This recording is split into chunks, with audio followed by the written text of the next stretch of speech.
صحیح الجامع کی روایت، اذا جمع اللہ الاولین والآخرین لیوم لا ریب فیہ نادى مناد من كان أشرك في عمله لله أحدا فليطلب ثوابه من عنده فإن الله أغنى الشركاء عن الشرك۔ اللہ جب آدم علیہ السلام سے لے کر قیامت تک آنے والی انسانیت کو جمع فرمائیں گے، آواز آئے گی،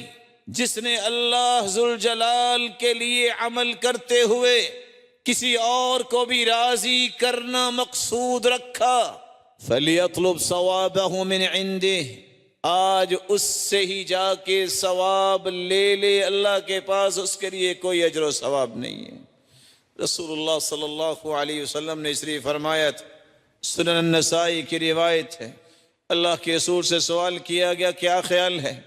اس شخص کے بارے میں جو جہاد تو کرنا چاہتا ہے، جہاد کے ساتھ اپنی شہرت بھی چاہتا ہے؟ فرمایا جو اپنی شہرت اور تذکرہ چاہتا ہے اور جہاد جیسا عظیم کام کرتا ہے، لا شیء لہ، اسے قیامت کے دن کچھ بھی نصیب نہیں ہوگا، کیونکہ اس نے اللہ ذوالجلال کے لیے نہیں، لوگوں کی شہرت کے لیے یہ کام کیا۔ اللہ ذوالجلال ہر قسم کی ریاکاری سے محفوظ فرمائے، اس لیے یہ دعا کثرت سے پڑھا کریں، اللہم انی اعوذ بک ان اشرک بک شیئا وانا اعلم واستغفرک لما لا اعلم۔ اور سیدنا عمر رضی اللہ تعالی عنہ کی بات ہمیشہ یاد رکھیں، اللہم اجعل عملی کلہ صالحا واجعلہ لوجہک خالصا